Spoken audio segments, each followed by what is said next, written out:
And our story begins with a great battle taking place beneath a sky filled with dark, heavy clouds in a distant and unknown land. On the other side, strange precious stones appear, along with a woman who has her hands bound. She is being offered as a sacrifice in a twisted ritual. She regains consciousness right when we begin to see her, while a group of hooded men chants words that end up summoning a very sinister shadow. The shadow of the monster stretches out until it reaches the girl's feet. She realizes the danger, and a tear falls down her cheek, and she begins to scream for help. Suddenly, the true body of the creature rises from the shadow, and that's when we see a gigantic black dragon preparing to strike. But unexpectedly, the girl's posture changes completely, and she casts a spell called Deus Katina. This spell shatters all the ropes binding her and makes her disguise vanish. Instead of being just another sacrifice, she ends up becoming the true executioner of the dragon. She grabs her sword and, together with her companions, begins the ritual to seal the monster. Among the hooded men,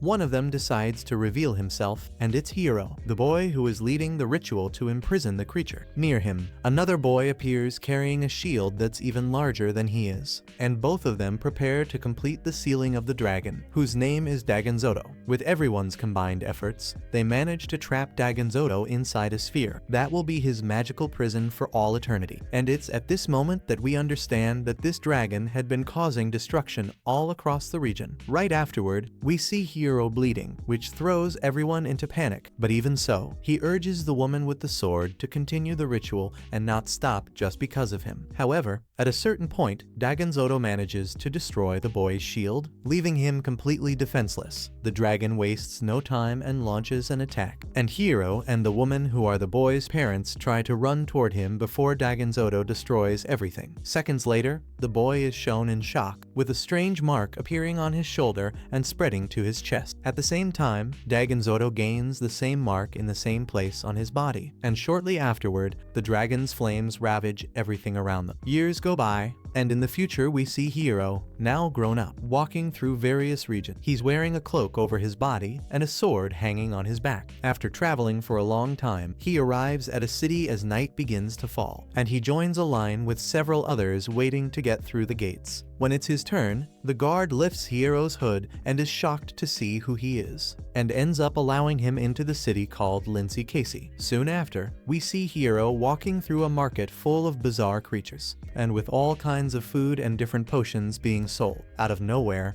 a girl named Erin appears in the sky. She has animal ears, and she lands on the ground summoning soldiers. And right after that, she announces that a man named Nambuko is coming. He's a blonde man in impressive armor, and with him are two very beautiful women, and another one named Sharisharu, who is a rather strange maid. They come down the street in a carriage, tossing coins to the crowd in the market, who rushes to grab them. This makes Hiro give a slight smile as he bends down to pick up a coin that fell near him. But a child gets there first and grabs the coin. Hiro notices the boy and sees he's with two friends, but the friends smack his hand, making the coin fall. And that's when we find out the boy's name is Peche. One of his friends tells him not to accept money from Nambuko, because he only throws away what he manages to steal from the people. After that, they watch the parade go by, and one of them comments that if they were to take anything from Nambuko, it would be the Grand Troa, which is a glass orb that nobody knows what's inside, but it's said to grant any wish, food, money,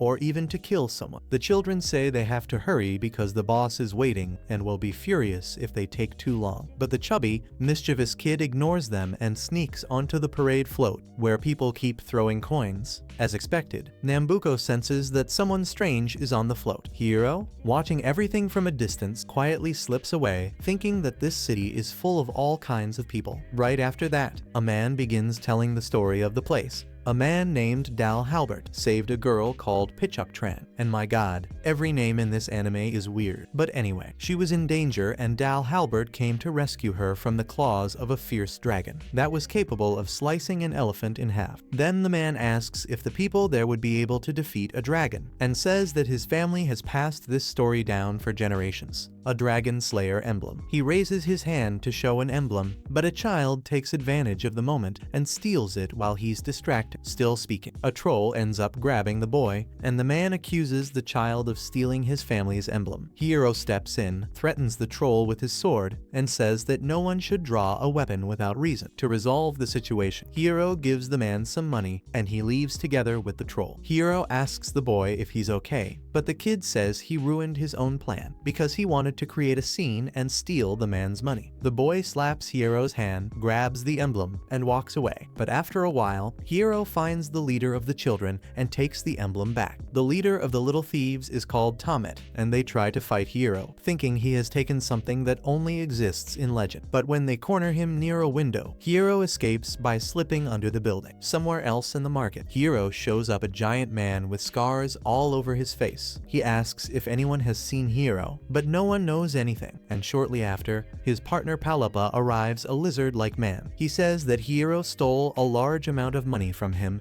and must be hiding nearby, so they continue the search. Not far from there, they bump into Nambuko, who's with the city lord. We quickly learn that Nambuko is a very influential merchant and begins pressuring the other man, using his guards and their presence to force an increase in sales of something called magicite. But the man argues that if he does that, prices will skyrocket and it could cause a huge economic crisis. Nambuko says it's very simple to control the people, and to prove it, he orders Sarasharu to break a priceless vase right there. The man becomes visibly angry at that, but the guards point their weapons at him, and he immediately backs down. This way, Nambuko proves that he knows exactly how to keep others in line, even when they're clearly unhappy. Right after, Nambuko offers the power of the Grand Troa. As an advantage to him, when the box opens, it reveals a blinding light, shining like a star. While the others debate what to do with it, the small dragon walking with Nambuko gets distracted and starts eating apples, until Pachachi finds him stuck in a ventilation duct on the rooftop. That's when the creature uses its sticky tongue to snatch the Grand Troa from above. But because of that, Sarasharu casts a spell and knocks both of them down, and they're captured by the guards. Elsewhere, a mysterious girl with long hair floats naked toward a lava-filled area. The moment she touches the liquid, everything freezes instantly, and the entire environment becomes covered in ice. She continues walking calmly over the frozen surface as if it were completely natural. Meanwhile, Hiro is still being chased across the rooftops by the gang of child thieves, and we can see they're actually having fun with the chase. But out of nowhere, one of the children slips and falls from a massive height. Hiro appears just in time to catch the boy's hand and pull him back up. Soon after, the other children inform the gang leader that they caught the chubby, mischievous one trying to steal the Grand Troa, and that they're going to finish him off at sunrise. Hiro tries to keep playing along, but the boy says his friend is in danger and there's no way they can keep having fun right now. At dawn, the chubby kid appears tied up right in the center of town, surrounded by guards, and Sarasharu announces his execution, shocking the entire crowd, while Nambuko and the city lord watch the whole thing from a balcony, laughing at the scene. That's when Hiro tells the kids to leave this to him. He confronts Sarasharu, saying that this is going way too far. She laughs in his face, asking what he thinks he is, and Hiro replies that he's a traveling swordsman. Sarasharu wastes no time and orders the guards to attack, but Hiro easily dodges everything and still tells them not to use swords unless it's truly necessary. Then she fires a lightning spell at him, and that's the moment Hiro decides to draw his sword. He strikes several soldiers at once, but the blow has no effect, and it turns out his sword is too small and too light. Sarasharu mocks him, asking if he plans to cook something with that kitchen knife, but suddenly, Hiro appears and jumps in front of Hiro. The children take the chance to free the chubby kid, and right afterward, the creature that travels with Hiro appears as well. He returns the sword sheath to Hiro, but warns him to stop calling him Master, and gets annoyed that they got involved in that situation. The creature also says it's Hiro's fault for promising he'd become an amazing swordsman in 10 years. At that moment, Sarasharu opens a chest, and Hiro recognizes it as a sealed treasure that once belonged to his father. That leaves the men on the balcony intrigued, wondering who this boy is. Hiro demands that Saro return the treasure, but she replies that it belongs to her master and that it can even grant the wish to kill him. Then Hiro draws his sword to a blade much larger and heavier than the one Hiro was using. Saro picks up the relic and uses its power to unleash a powerful attack against Hiro and the others. But at the very last second, something crosses the path and diverts the blow, which ends up hitting a distant mountain and completely destroying it. Right afterward, a colossal shadow appears on the ground. Dagenzoto rises, leaving everyone in the city frozen in shock. Hiro feels the panic growing inside and becomes paralyzed with fear. Suddenly,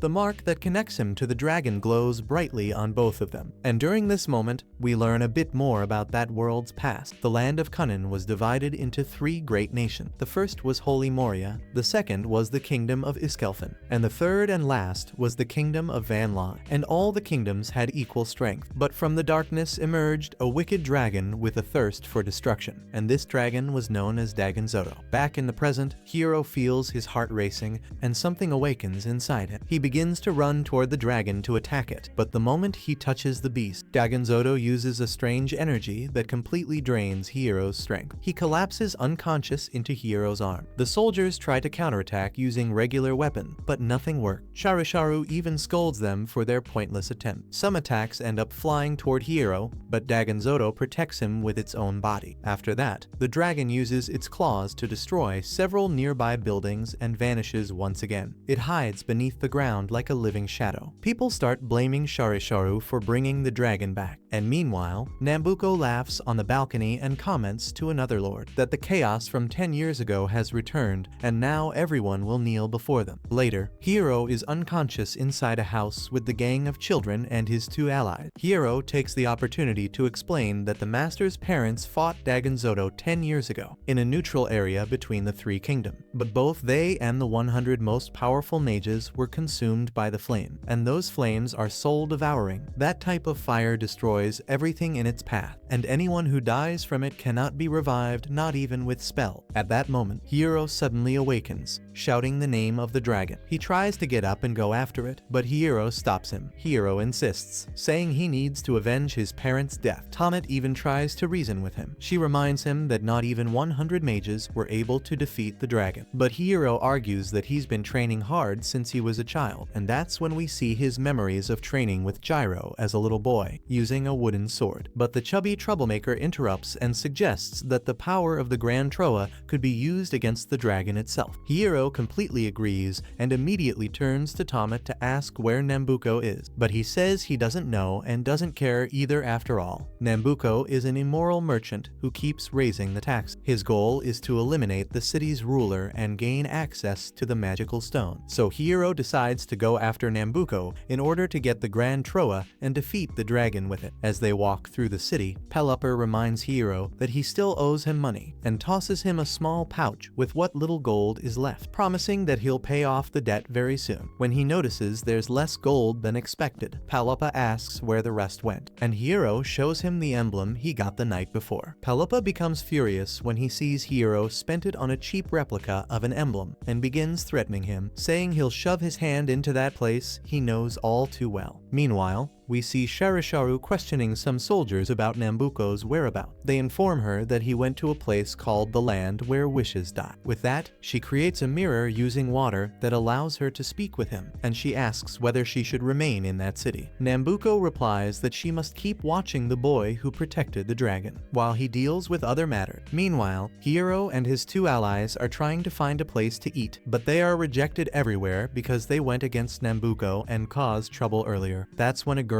with cat ears named Erin appears. She says she knows a place where they can get a meal, and the group follows her. There, Pelupper and Hiro start arguing while having lunch. Erin reappears and asks if they were the ones who caused the earlier commotion. Hiro replies that it was probably something like that, and Erin wants to know how the dragon appeared and if it has any connection to Hiro being Barrow's son. That question makes the whole group uncomfortable. They want to know how she found that out, but Erin avoids the topic and leaves, sticking breaking them with the bill. This makes Palapa a nervous wreck, and since he doesn't like spending a single coin, they end up going back to the cat girl's house. But actually, they return to the same house where the kids were before. The kids say they can stay there, and at first they refuse, but the flirty chubby boy insists. He says he's grateful they saved him, and the next morning, Hiro prepares a breakfast feast for everyone, and the kids eat non-stop. At that moment, Hiro asks if he's really going to Nambuko. Hiro says yes, but stops him from leaving. He explains that outside the city there are dangerous monsters and that he's not ready to face them yet, so he needs to train more and more and become even stronger before leaving. In the end, Hiro makes a deal with the kids. They stay living in his house while he trains to become a good swordsman, and Hiro cooks for them every day. Later, Hiro takes Hiro to train in a remote mountain area,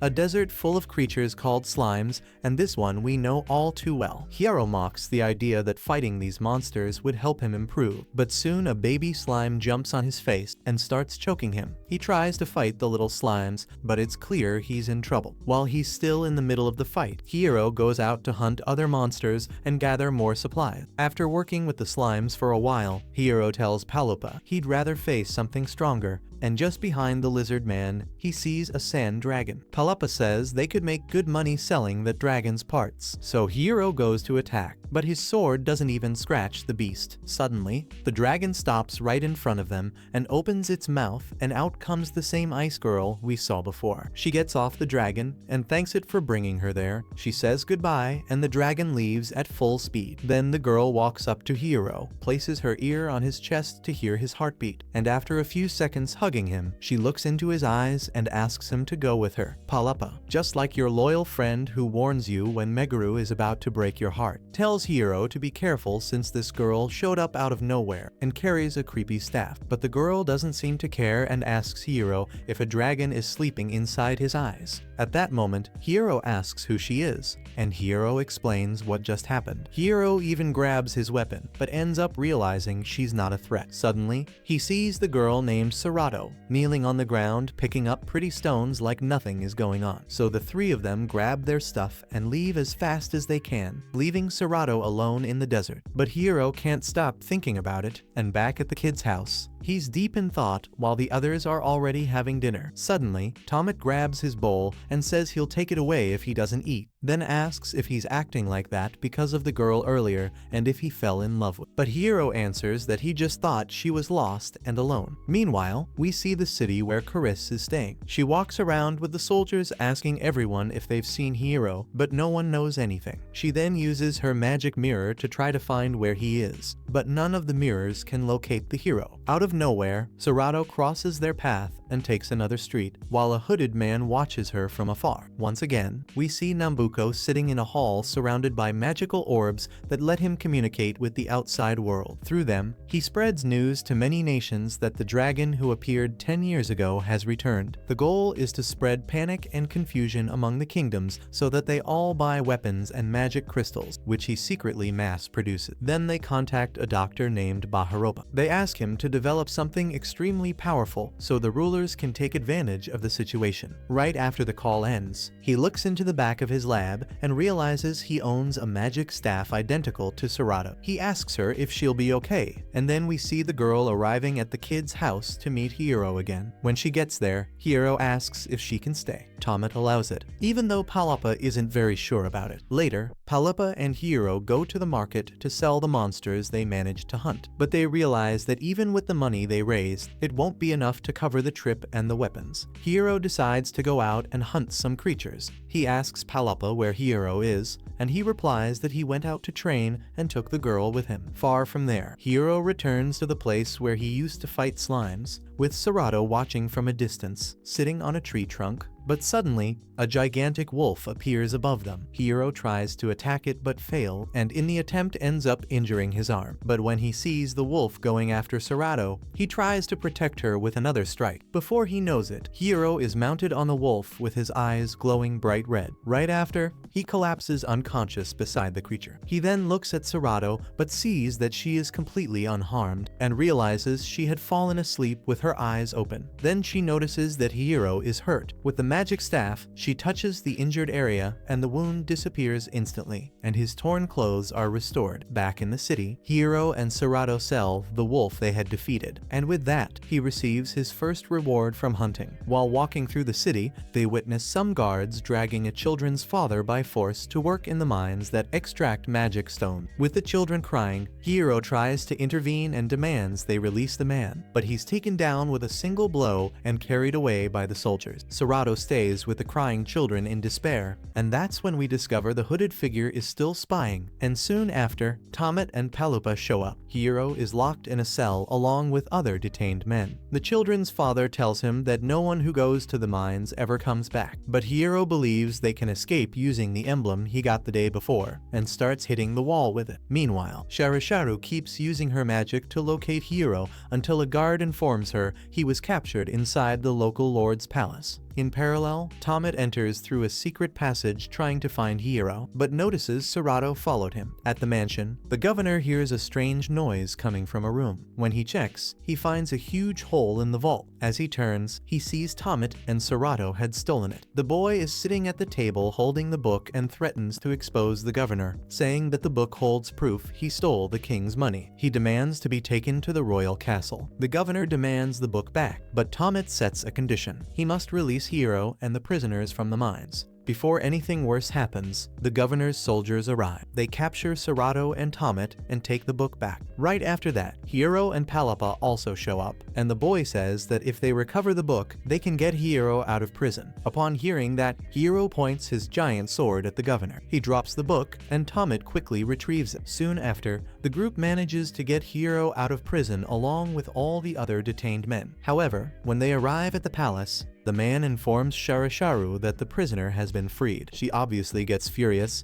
and that night, the prisoners reunite with their families. Hiro watches the scene happily. Tomet asks him how he can understand that feeling since he never had a family. Hiro replies that he doesn't remember his parents, but still holds on to a few memories. Later at the group's base, Tomet is thoughtful, sitting at the window while the rest of the crew eats together at the table. But Hiro holds his bowl like he did before and says that if he doesn't eat, he's going to end up with his food. Right after, he calls the boy inside, saying it's cold out there, and everyone ends up having dinner together. As the boy steps out, we find out that the one watching everything from afar under the hood was Eren once again. In another scene, we see Sarasharu relaxing in some kind of thermal bath, while Hiro and his companions have a weird-looking meal. Hiro tells Hiro they'll have to train again, and that from that moment on, he'll always be by his side, and Sarado won't be allowed to come along. Even so, as they leave the house and walk through the city, Hiro notices that she's following them. Then he turns to the girl and says she can't keep following them and gives her a gold coin, telling her to use it if she needs anything. After Hiro and Hiro leave, Sarado keeps walking alone through the market for a while until Eren shows up and says she's going to take her to a nice place. Meanwhile, Hiro returns to the desert to face the slime again, but Hiro does not give him space to be alone and ends up getting angry with his attitude. Meanwhile, Eren and Sarado arrive at the springs with miraculous waters, the same place where Sarasharu was bathing, but as soon as she notices someone approaching, she hides. Eren explains to Sarado that those waters have healing properties but cannot bring back the dead, so she suggests they talk a bit while enjoying the bath. Sarasharu watches the two from behind a rock, but when she realizes it's only girls, she loses interest, yet Eren notices someone nearby. At the same time, Palupa and Tomet are around, looking for a monster that was reportedly seen at the hot springs, and there's a good reward for its head. Suddenly, Tomet looks up and sees Hiro with Gyro, both clearly irritated near the slime. Hiro tries to convince Gyro that it's a waste of time and they could hunt other monsters while continuing the search for the dragon. But Gyro is more rational and says it makes no sense to fight such a strong enemy with Hiro's current power, since he has not even mastered the basics yet. Right after, he comments that Hiro probably has some special gift, since not even the 100 most powerful mages could defeat Dagenzoto. Still, when Hiro says that Hiro understands very little about what it really means to be strong. Hiro gets irritated and acts he grabs his sword and throws it toward Hiro. Meanwhile, Eren continues trying to get some information from Sarado at the hot spring. But as always, Sarado does not quite understand what is being asked, and out of nowhere the cat girl asks who Sarado lives. She almost says Hiro's name, but Eren quickly covers her mouth just in time. That's when Saro appears and questions what they are doing there. Eren replies that they just wanted to visit the healing spring, and they thought the place would be full after the dragon attack, so they are surprised to see only 3 people around. Saro then mentions that there's a rumor about a monster appearing in those waters, and they're even paying for anyone who finds it. Upon hearing this, Sarado shows the shiny coin she got from Hiro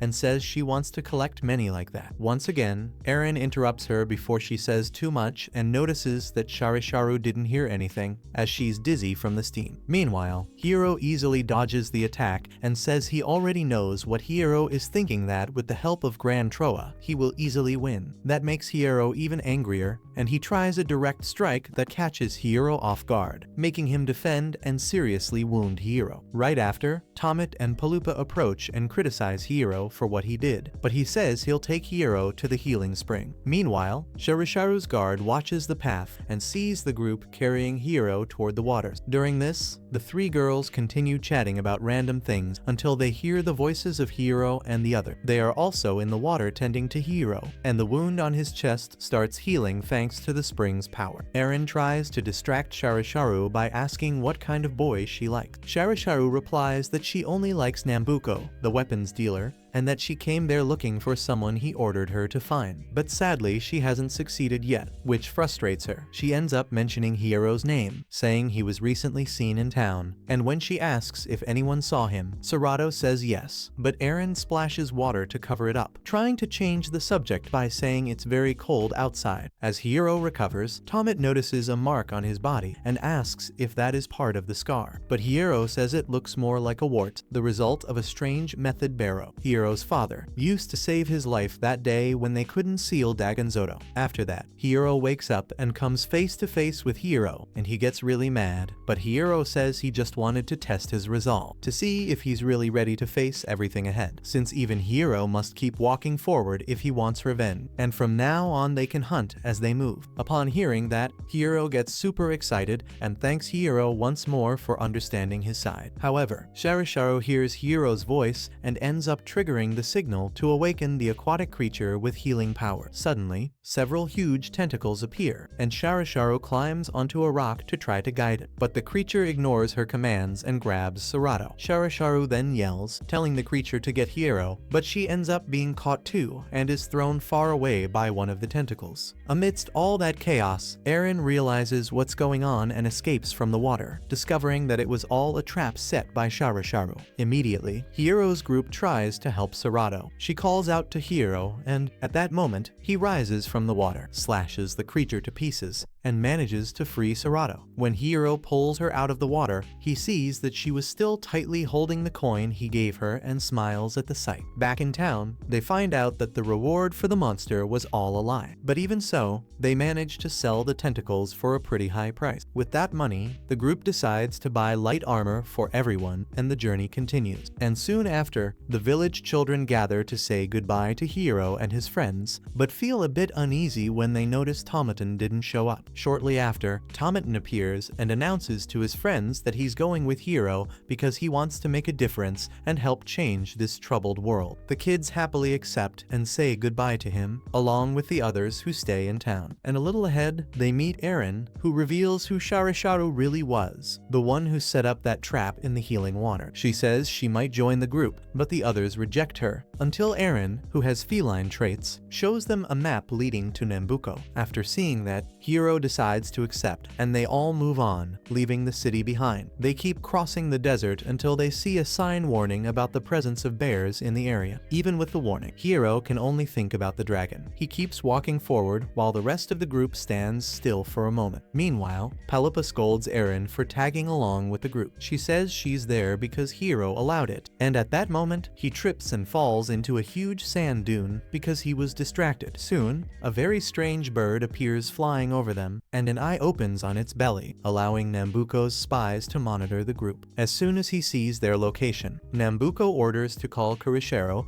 and then asks about the current value of the magic stones. Meanwhile, Hiro's group keeps moving until they find a forest. There, they decide to stop to rest, gather water and food. Tomito is left speechless. He always thought that beyond the city, there was only sand everywhere. Suddenly, the same bird from before shows up again. It tries to attack the group, but they narrowly escape. But the beast turns and prepares to strike again. When Hiro charges in, he tells Gyro that he'll prove his training was worth it. The creature reaches Hiro, but he can't do anything with his little sword. Then Gyro takes over and manages to scare the bird off. After that, the group wonders where they'll sleep that night, and they decide to go deeper into the forest, because the creature was too big to fly through the dense trees. They set up camp, light a fire, and start cooking. Some time passes and Gyro starts worrying about how long Sarado is taking to get water. Hiro goes looking for her, but ends up running into Eren, who was sitting on a tree playing the harp. He asks why she's helping the group and what she's really after with all this. But she says she just wants to gather info and earn some money. Hiro says he's going after the Grand Troa no matter what, and asks what she would do if she had that kind of power. Eren replies she'd create the ideal man, someone like Hiro. Right after, he goes to the spring Eren mentioned, where Sarado should be. Elsewhere, Nambuko is making deals with a group called the Bonus, selling his inventions in exchange for magic stones. At the same time, he also strikes deals with the Bonus's enemies, known as the Kilias. He offers them weapons to help take them down, and soon after, Sharu shows up with Nambuko, and he warns her that this is her last chance. If she fails, she won't have a place by his side anymore. So he gives her some spy birds that she must use to attack Hiro and his group. Sharu sends out her bird to track the group, and it quickly finds their location. Right after, she opens a magical portal to send her soldiers there. Meanwhile, Hiro and his allies arrive at an area. He also reaches the land Palapa had mentioned as a possible opportunity for trade. Suddenly, Sharu appears before them with her men, and without wasting time, she summons some earth giants to try to block the group's advance. Hiro decides to fight back, but Sharu easily knocks them down with a lightning attack. Hiro offers to help, joined by the other. When they realize Eren escaped the fight, Palapa comments that it's just like her. Right after that, Sharu attacks Hiro again, but this time she uses an ice spell that destroys his sword, leaving the boy completely vulnerable before the sorceress. Hiro tries to reach the battlefield, but one of the giants intercepts him, prevents him from continuing, and even defeats him. Right after, Palapa throws his bandage over Tomet, who pulls out some red cards showing a pink-haired girl. When he throws one of the cards on the ground, a chest with monstrous legs appeared, and from inside the chest comes a girl named Mamu, who asks Palapa what weapon he needs this time. But he replies that his plan now is to get out of there, because if they all get caught, it's over for them. So Sarado, Tomet,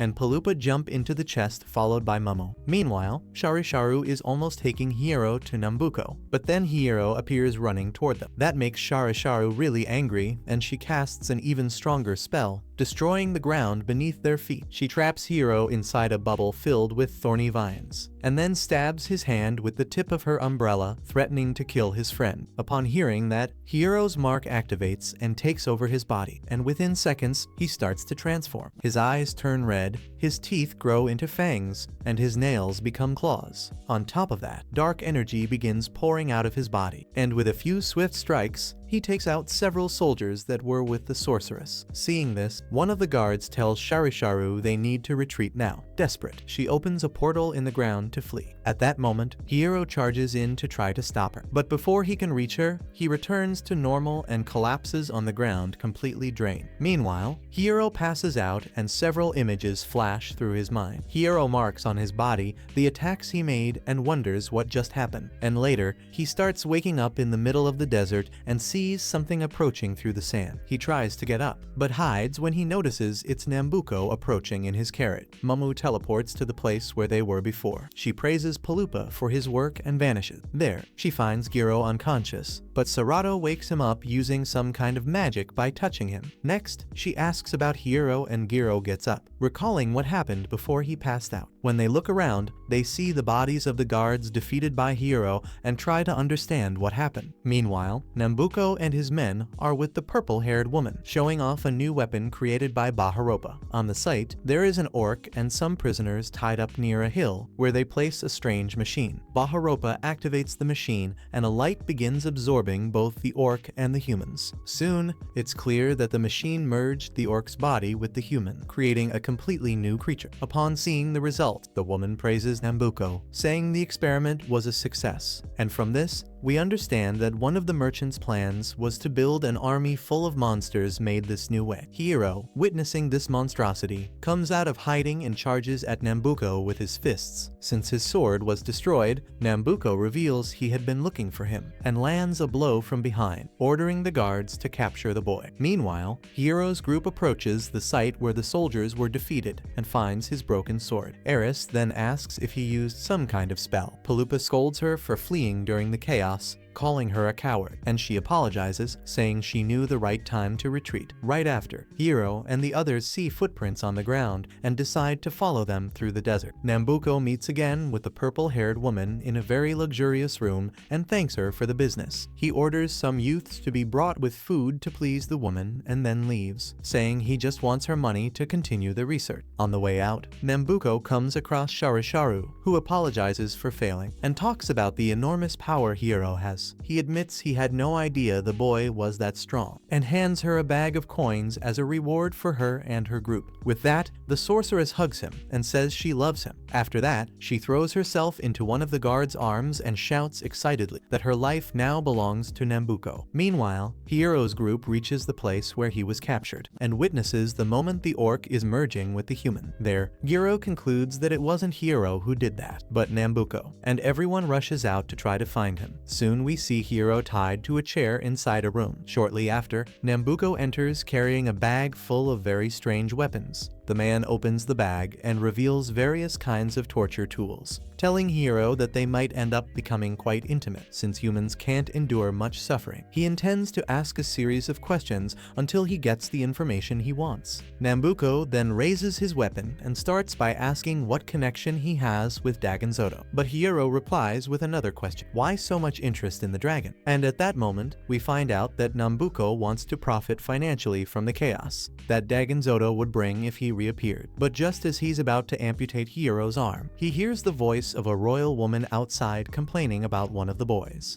With that, Nambuko leaves the weapon stuck in the furniture and goes out to deal with the situation. Taking the chance, Hiro manages to untie one of his feet, shakes it until an emblem he took from the city falls out of his boot, and tries to escape. Meanwhile, Dr. Baharopa senses Sarado's scent and goes after her with a strange machine that looks like a dog. Heading straight to where Hiro is, Hiro keeps pretending he's tied to the chair, and the old man asks why he has Sarado's scent. Upon hearing her name, Hiro recognizes it, and the doctor then wants to know if she's okay and where she is. But he answers that they recently got separated. When the doctor asks where they met, Hiro tells the story of the sand dragon, and how she touched the dragon's chest to hear its heartbeat. Baharopa is shocked by this and tries to listen to Hiro's heart too. But suddenly he gets scared and says that his heart doesn't belong to himself, so he believes it was destiny that united him and Sarado. The doctor asks Hiro to take care of her, but he replies that he's tied up and Nambuko will torture him if he doesn't escape soon. At that moment, the old man pulls out a strange potion and tells him to drink it, saying that if he thinks of Sarado while drinking it, it will set him free. Hiro drinks the potion and starts levitating, surrounded by a purple energy. And before disappearing, the doctor says he wishes he could meet Master Tio. Right after, Hiro falls right in the middle of his group, who were watching Nambuko's camp from a distance. He tells them they need to leave immediately. Back in the room, Nambuko finds Baharopa sitting where the boy was, and demands to know what happened to him. The doctor admits he let him escape, explaining that he also lives for Sarado. Then Nambuko asks if he hadn't gotten rid of that thing before. Baharopa tells him he can kill him if he wants, but Nambuko refuses, since he still needs the old man to finish a certain project, but makes it very clear that once the work is done, he will pay dearly for what he did. On his way out, Nambuko also comments, intrigued, about what Hiro will think when he finds out the true nature of Sarado. Later, Hiro's group hides in a cave, located in an abandoned old magical stone mine. There, Hiro tells them what happened, and Sarado says he smells like Dr. Baharopa, whom she openly calls father. Then Hiro turns to Hiro and says what what troubles him most is what the doctor said about his heart not being his own. He continues, saying that maybe Baron transplanted the boy's heart with a dragon heart 10 years ago as a last hope, which is why Hiro can sense Dagenzoto's presence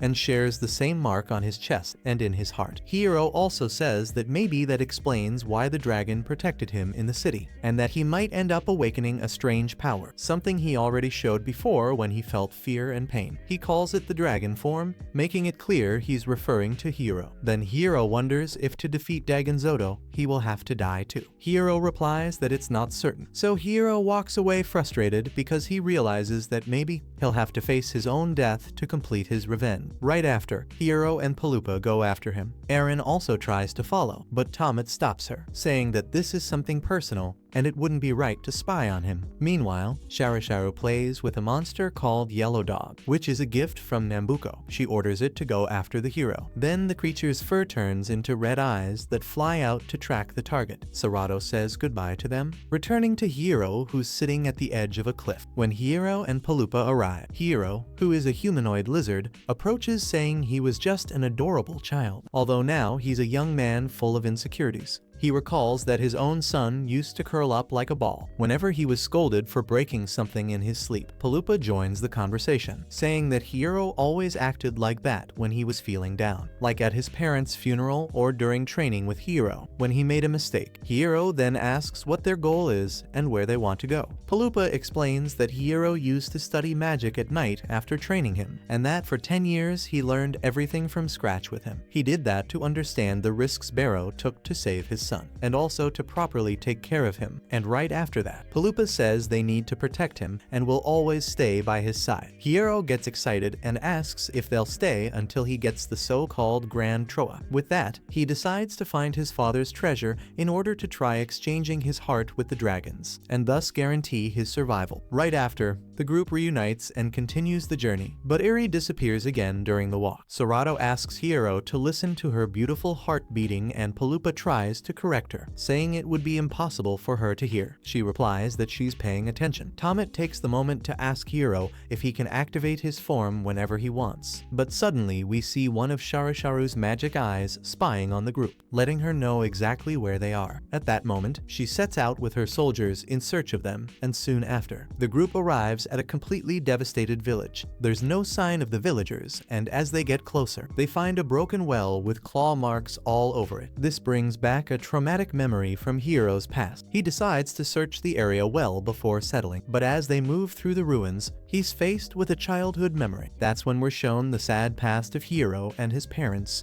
an ogre and a human. The other ogres are outraged to see a human woman in that house, blaming her for the destruction caused by humans. So they decide to execute both of them, the woman for betraying her race, and the man for being responsible for the village's downfall. Before being executed, Hiro's father tells his son, who was hiding, that a true hero never ignores a good deed. Meanwhile, in the present, Tomet enters an abandoned house to investigate and ends up finding several corpses. He runs out terrified when he realizes the one responsible for the massacre is still there and warns the group to flee. Behind him appears again that creature, a grotesque mix of orca and human running after him. Hiro explains that it's one of Nambuko's experiments. Hiro gets furious and stands in front of him to protect him, trying to attack the monster with his giant sword, but misses, and the beast goes after Hiro. Hiro tries to transform into a dragon, but no matter how hard he tries, he can't activate the power. Gyro saves him, and this time hits the creature with a strike to its side. Somewhere else, we see Eren meeting Sharasharu to try to talk to Nambuko and relay some information. When they're alone, Eren tells the merchant that Hiro is Barrow's son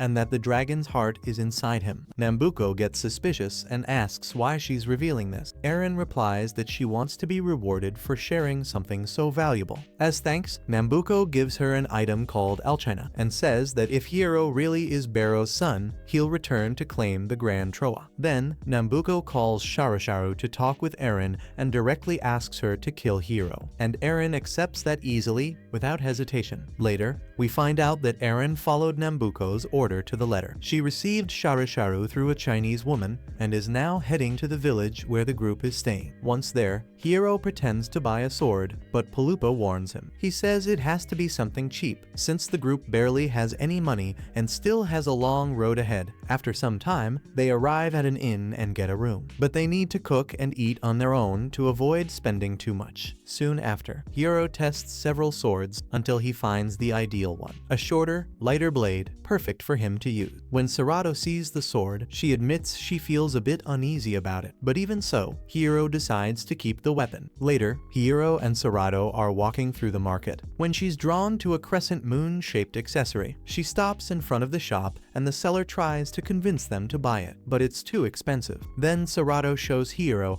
the coin she had received from him, and Hiro responds that he loved the shiny stone, so there was no need to buy anything else. After that, the two leave the store and meet up with Hiro. Elsewhere, Eren heads to the weapons shop and buys 5 arrows with enchanted feathers, capable of easily taking down a large monster. That night, the group gathers for dinner and discusses what to do about what Baharupa said regarding Master Tio. At that point, Hiro finds out that this person used to be his father's doctor. Sarado mentions that her team knows that Dr. well, and they're quite close to him. So the plan becomes to find the doctor and have a conversation. But for now, everyone goes to rest and heads to their own rooms. However, that very same night, something incredibly strange begins to unfold. A sinister shadow begins to grow and slowly move throughout the city, while some members of the group are still asleep. Gyro and Hiro talk about the previous village, and Hiro asks why Gyro saved him. Gyro replies that it's just part of his job. When Hiro explains that he can't sleep, he says it's because of the dragon inside him that won't let him rest. Soon, the group hears the sound of explosions coming from outside the inn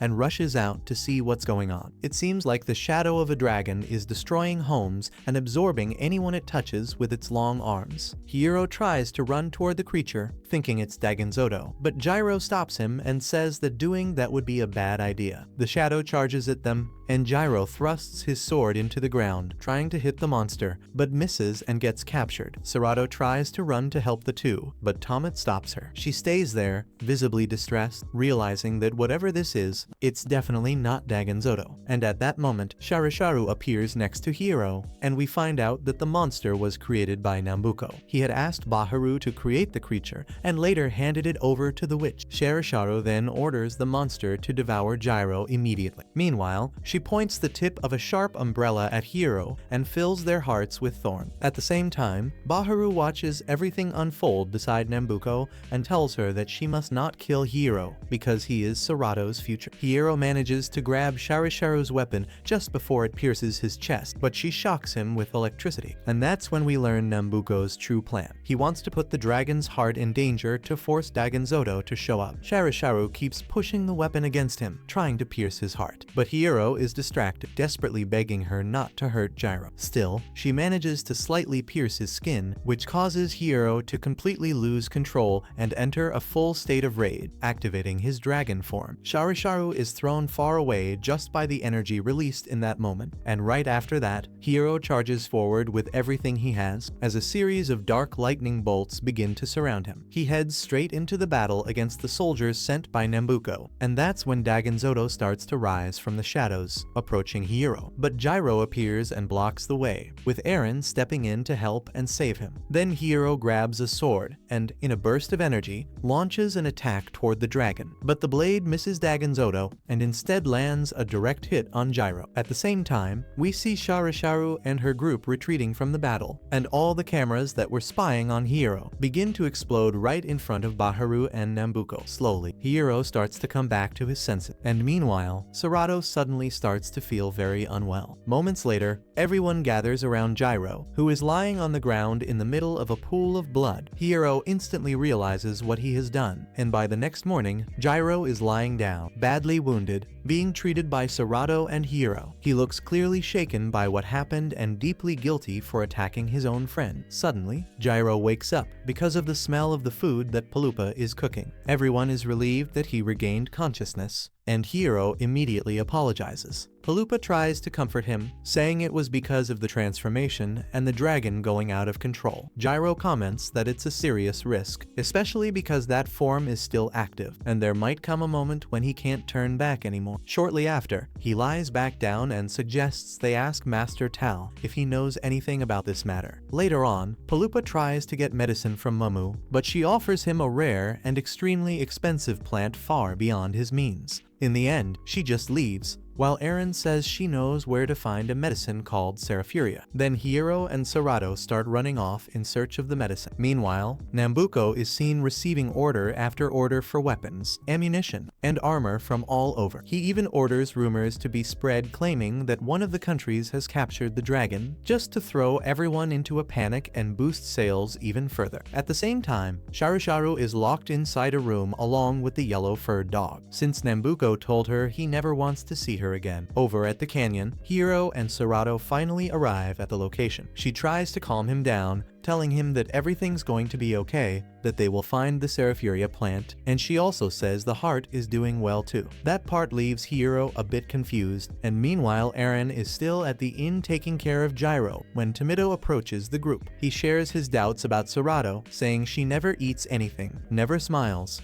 and that Sharu always manages to find out where they are. He also says Baharopa is linked to Nambuko, and due to Sarado's connection with the doctor, he finds it hard to fully trust her. At the same time, Hiro and Sarado reach a part of the canyon where they spot the medicinal plant they need, but it's all the way at the end of a long and treacherous path. Hiro tells Sarado to wait there at the top, but she refuses and decides to go with him, determined to help Hiro herself. They spend some time exploring the lower part of the canyon, but find nothing, until suddenly a giant horned toad leaps out from the tall grass and attacks them. Sarado pushes Hiro away from the creature, and they both start running, slipping on the wet ground as it begins to rain. Soon after, Sarado spots a rare silver ore embedded high up in a mound of earth. Hiro immediately climbs up there, and in the meantime, Eren explains that both Tomido and Hiro had heard directly from Nambuko that he wanted to kill Hiro, but later decided to change his plan. She reveals they have an Ostina device, and that's how she was able to hear what the merchant had been plotting. After that, Eren speculates that Nambuko is trying to figure out the connection between Hiro, Dagenzoto, and Palupa, and that's when she realizes why he brought everyone together in the same place. Back with Hiro, he tries with all his strength to pull the herb out of the ground, but can't manage to uproot it. Suddenly, the terrain begins to tremble, and a massive turtle appears, revealing that the mountain was actually the shell of a huge monster. Meanwhile, Eren makes it clear to the others that they have to run and head straight to the land where wishes go to die. The cat girl explains that Nambuko is selling weapons and resources to the three largest nations, all driven by the fear of Dagenzoto, and that he also controls the market price of magic stones to keep his grip on the situation. In other words, he's making a huge profit in a very short time. But if this keeps up, a full-scale war will erupt across the entire continent, and it will become impossible to cross the battlefield to reach Nambuko. That's why they need to act fast and get their hands on the powerful substance if they want to avenge their parents and bring this entire story to an end once and for all. After much effort, Hiro finally manages to get a hold of the herb, but he ends up slipping off the turtle's back, and Sarado catches him in her arm. She giggles slightly as she's still holding him. Once they descend, he mentions that it's the first time he's ever seen her laugh since they first met. Sarado then lowers her gaze for a moment, but quickly returns to smiling. The two exchange a look full of warmth and joy. Back home, the medicine made from the saraphuria starts to take effect. The treatment works, and Hiro shows great improvement. Meanwhile, Tomet is seen using Eren's Ostina to speak with Pechate, and when she returns, she brings very bad news. In her town, the people are being forced to work in the mines, but only the poor are sent there, basically to die, and there's no food anywhere nearby. Tomet is outraged by the situation and begins to cry, vowing that he will get the Grand Thrower to help them. With that, the group decides to take a moment to rest the next day. After eating and recovering, everyone sets off for the village, and Tomet comments to a Palupa that he he no longer feels that uneasiness when Sarado is around. As they ascend the sacred mountain, an odd-looking man suddenly appears, floating beside Hiro, Paloopa, and the rest of the group. He has green hair and pointed ears. They recognize him instantly. It's Master Tio. He asks if they brought him a gift, but the moment he sees Sarado, he completely forgets about that and runs to hug her, since the two already knew each other from the past. Soon after, the group heads to a nearby cave where Master Tio lies. There, they explain everything that happened to Hiro, and out of nowhere, he starts questioning the professor, asking why he did nothing to save his parents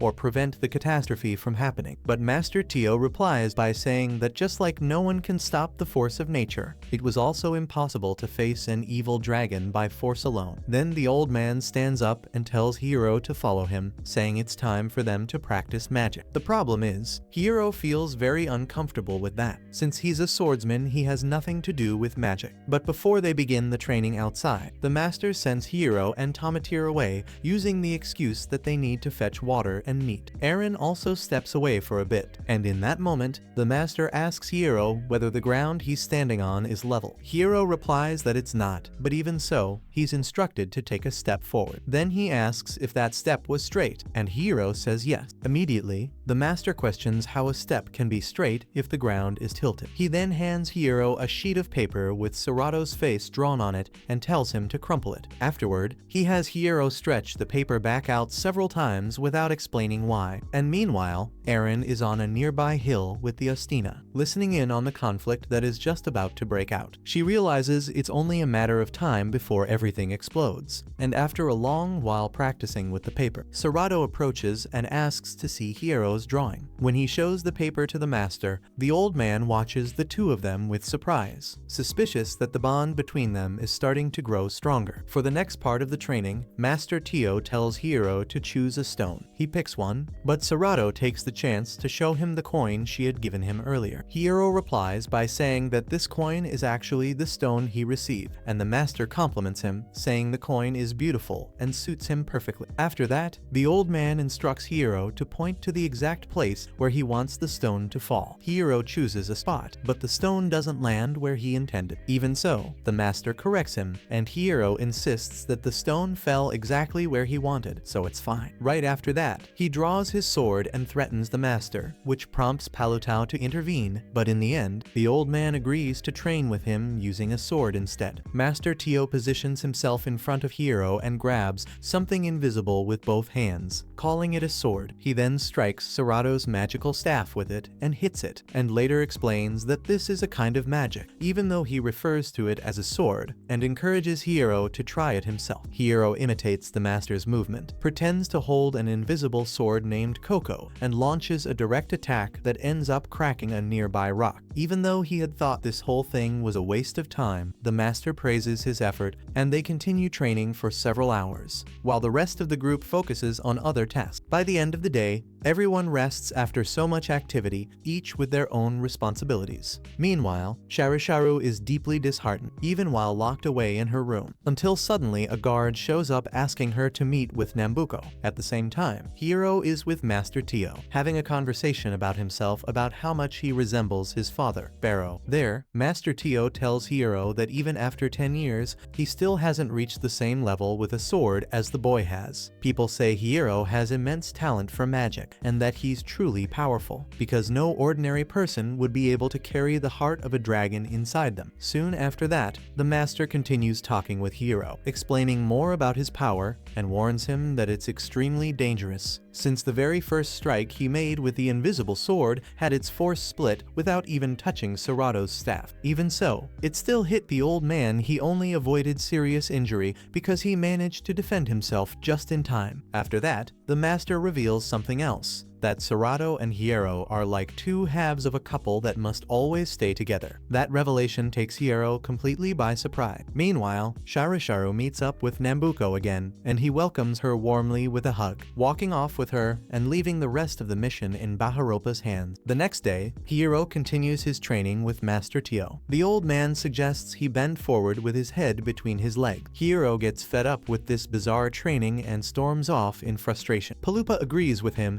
and says says that there's no world where people use swords in that kind of stance that the master is teaching. Hiro says he's done, but then Master Tio proposes a final challenge. Hiro turns back, surprised by what he hears. The master tells him to strike him with the Koko sword, and that if he manages to hit him, he'll be free from training. Hiro feels a bit frustrated, thinking he doesn't have what it takes to use magic. Still, he focuses and launches a blow, but nothing seems to happen. Even so, the old man begins pretending to be in pain, exaggerating as always. He says the attack hit him, and with that, he decides that Hiro has passed the test and can move forward. As the group walks away, it becomes clear what really happened. The attack launched by Hiro was incredibly powerful, forcing Master Tio to defend himself using protection magic. He concluded that Barrow's decision to replace his son's heart with a dragon's was worth it, and that's why Hiro is able to control such absurd power. The group's adventure continues through several towns, rivers, and forests until they finally reach the desert, known as the Desert of Death. Beyond it lies the fate that awaits them, and right after, Hiro starts running across the desert, but an enemy bird appears in his path, and Hiro takes it down with a precise blow. Tomet then wonders how the enemies always manage to locate them at these moments. Eren's device suddenly activates. Nambuko's voice comes out, speaking directly to her. Everyone is shocked, realizing that Eren had been a spy infiltrated in the group this entire time, and now she's in serious trouble. When exposed, the cat girl picks up the device lying on the ground. The group demands the truth from her, and she confesses everything, saying there's no reason to lie anymore. She reveals she had been sending information to Nambuko. The others ask if she really sold them like merchandise, and she admits she received a good amount of money for it. Hiro even considers killing her on the spot, but after holding the sword at her for a few seconds, he realizes that wouldn't change anything. The entire group is disappointed and angry with Eren, and they decide to continue crossing the Desert of Death, ignoring her warnings about the dangers ahead. She still throws out a remark, saying no one should come crying back later. And somewhere else, we see Sharisharu about to carry out another of Nambuko's order. A nearby guard tries to stop her, but she says she's only doing what Nambuko told her to do. She then asks Dr. Baharopa to activate his invention, and right after that, Sharisharu enters a kind of crystal capsule. We see that Yellow Dog on the other side, separated from her by a barrier, and as soon as she enters, Dr. Baharopa triggers the device. The crystal capsules then begin to emit a bright light, to the surprise of the guard who was watching everything. Back with Hiro's group, they keep walking through the scorching desert, struggling against the unbearable heat. And yeah, that's basically me on any regular Monday, fighting the heat. Anyway, Tomet soon starts complaining about the heat, and the group's morale keeps dropping. Even so, Hiro believes they can get through this without relying on the traitor Eren. Meanwhile, in another kingdom, we see the leaders preparing for a war. That could involve every nation. They are acting based on the false information manipulated by Nambuko. So, they end up believing that the king of Saint Amoria has allied with the king of Van Lodi to free the dragon Dagenzoto and throw the continent into chaos. That's why the king decides to take action. He gathers his troops and heads for the neutral zone, intending to protect the people and put an end to this conflict. When night falls, Hiro and his allies set up camp in the middle of the desert, but face another challenge. This time, it's the freezing cold of night, completely opposite to the blistering heat of the day. Palupa asks if they're far from reaching the land where wishes die, and Gyro replies they'll still need to endure at least 3 more nights in that desert. The next morning, Hiro's group resumes their journey across the desert, and they're nearly out of water. Out of nowhere, Palupa slips on a sand slope and falls right into the trap of a creature known as the Jangolo. It closely resembles a giant worm. At that moment, as Palupa begins sliding toward the center of the trap, a monster shows up and tries to devour him on the spot. But Gyro and the rest of the group react quickly and throw something for him to grab onto. Even so, they can't stop Palupa from being left hanging by just a piece of clothing thrown by his friend. He's about to be devoured when suddenly something falls beside him, a log tied to a rope. It's Eren who throws it, arriving just in time to help. She and Gyro work together to pull the lizard man back, and the Jungalo sinks back into the sand after failing its attempt. After being pulled up, Paloopa thanks Eren for saving him, but Gyro gets irritated and says he doesn't even want to see her painted in gold. Even so, he insists that if they keep going the way they are, they're going to get lost. They're heading completely in the wrong direction. Everyone is surprised, and Eren shows them a massive dead monster. She implies that if they don't listen to what she has to say and accept her help, they're gonna end up like that creature over there. Meanwhile, in the kingdom of Shilfen, the king falls into Nambuko's plan and starts believing that the Van Lods and Santa Amoria kingdoms have formed an alliance, thinking that they begin to take action and make decisions. Right after that, some doors open and the king shows up. Elsewhere, Hiro's group finds themselves facing a massive sandstorm. They even try to escape, but it's no use. After a while, the group gets separated and Paloopa wakes up beside Eren, who's stuck with him. He asks where the others are, but she doesn't know and says the best option is to find an oasis. Maybe they'd find something. On another side of the desert, Gyro finds Tommy passed out, clearly affected by the storm. Now the two of them are all alone. Meanwhile, Hiro walks with Sarado right through the scorching heat, although she seems pretty calm. Nightfall approaches and Paloopa is still searching for the oasis with Eren, but nothing shows up. At this point, Paloopa starts feeling drained and Eren offers to carry some of his stuff, but he refuses, saying he doesn't want someone like her touching his thing. Eren explains she's just an informant and tried to infiltrate Nambuko's ranks to steal his grand troa, but she got caught before she could. Even so, Paloopa's in such bad shape that he's barely hanging on, begging for water. Hiro's not doing any better, trembling, cold and thirsty. Sarado stays right by his side, clearly distressed. The next morning, Paloopa wakes up feeling better thanks to Eren's care. Meanwhile, Hiro is worse than ever. Sarado realizes he'll die if nothing is done. She looks around and seems to catch the scent of a nearby spring. Feeling it's close, she takes off part of her clothes and heads toward the source. Elsewhere, Hiro is carrying Tommet on his back, and they end up spotting Paloopa and Eren walking in the distance. Once they meet, Paloopa says Hiro survived thanks to the cat girl, and Hiro replies that Tommet needs water fast. Eren says the oasis is nearby, but Hiro asks if she can be trusted. She answers that she doesn't want to die in that desert either, and will head to the oasis. It's up to them to follow or not, and in the end, they choose to follow her again. Meanwhile, Sarado finds some water and rushes to give it to Hiro, who is starting to hallucinate and recall childhood memories. After drinking a little, he gets better, and Sarado helps him walk as they keep searching for more water and their friends. Another group arrives at the oasis. Right after, Paloopa and Eren throw themselves into the water without hesitation, while Hiro gives water to Tommet, who soon shows signs of recovery. Meanwhile, Sarado and Hiro keep walking through an area with puddles scattered around, but suddenly, they see something coming their way fast. Looking closer, they realize it's Sharisharu, now fused with the yellow dog. She's way faster and stronger than before, and with a single blow, she knocks Sarado down and grabs Hiro. Right after, she uses a glowing blue stone to teleport both of them directly to Nambuko, and they vanish in an instant. Meanwhile, the nations begin organizing their armies in Balboa, preparing for one more decisive battle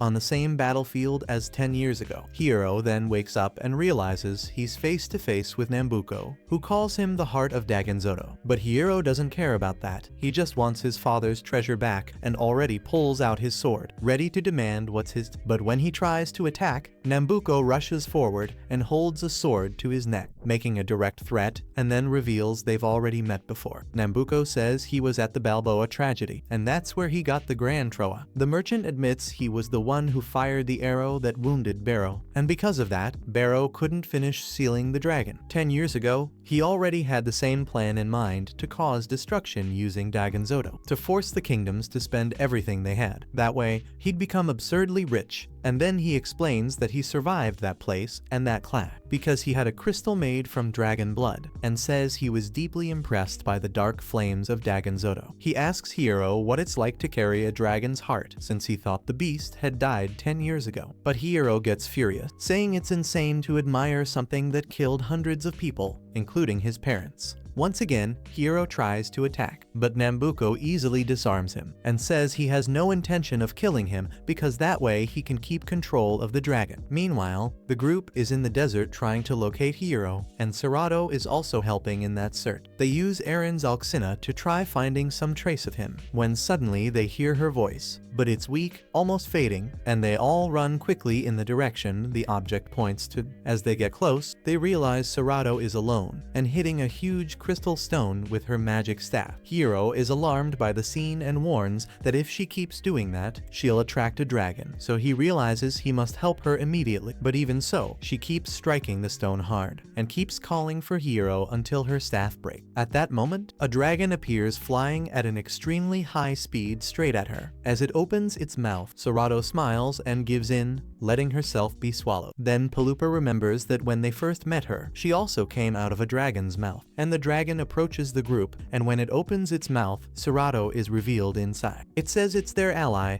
and that it will take them to Hiro. Right after, we see everyone on top of the red dragon, flying across the desert through the sky. Sarado is sitting inside its mouth, and elsewhere Nambuko contacts Dr. Baharupa to continue his plan of conquering the entire continent. The doctor says he only needs to include the sealed treasure in the project he's building to achieve that, but the doctor warns that it will be necessary to consume all the mansion's energy. Nambuko instantly agrees to that without even arguing. Soon after, we see the doctor detecting something very strange on his radar, and right after, we see the group flying on the dragon toward the mansion. Tomet comments that place looks way more like a mansion than a demonic castle. Aaron explains that the place was ruled by a demon named Jeroquia, and when they hear that, Paloopa and Tomet ask if that wasn't just a spooky story to scare kids. But Aaron reveals he really existed, and says that a hero named Dal Halbart was the one who defeated him, and that the castle was completely destroyed. Even so, there's still a very strong magic in the ruins, the exact same magic Nambuko wants to use, and that still protects the whole region. Suddenly, a giant spear is fired from the enemy fortress, hitting the dragon hard and killing it instantly. The dragon falls into a lower area nearby, but the group manages to hide just in time. Meanwhile, Nambuko's subordinates approach to check the dragon's body, looking for the intruders, who are clearly moving around in that area. But now they face a new problem. The mansion is at a higher point, and there's no way up there, since Mamu can't be used again.